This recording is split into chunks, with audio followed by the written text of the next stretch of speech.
Good morning, this is Dan Miller for Dayton Weather Spot. Doing my morning tradition. Basically went out checking the rain gauge for CoCoRaHS every morning at 8 a.m. year round. This is how I dress. Barefooted. Rain, shine, lightning, thunder, snow, sub-zero. This is how I get it done. A couple reasons for that. One is, it puts me in touch with what the weather is really doing.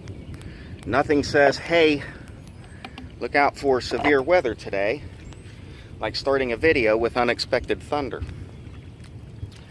The other thing is, it puts me in touch with what people who are stuck outside in this weather, be it homeless, for jobs, what do they have to endure in any given day? If it's sub-zero, it's snowing, it's raining, lightning, thunder, puts me in touch a little bit with what everybody can kind of expect for the day. So it's a strange little tradition I have. Are my feet cold right now? You betcha. Not as cold as they were on the morning that it was minus 13 with 3 inches of snow on the ground. Granted, I didn't linger that day like I am right now. I'm going to switch cameras here. Okay, so here is the rain gauge. I left it out knowing we were going to get a whole lot of rain. Didn't realize we were going to get this much. I typically will bring a second gauge out and swap them. This is the whole gauge with the funnel and the tube and everything in it.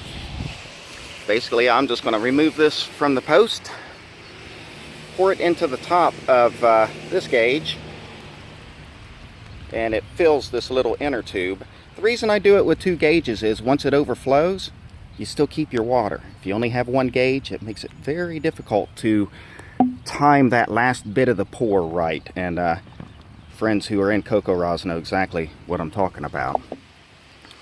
I'm going to level off the top of this, make sure that the bottom of the meniscus, that little bend in the top, is at 0, and it is. That's 1 inch. Now I'm going to put this in the original gauge. I got to make sure that's empty, and see, it's not. Got to be careful there, because that can skew the reading. Go ahead and put the funnel back on top here, and pour again.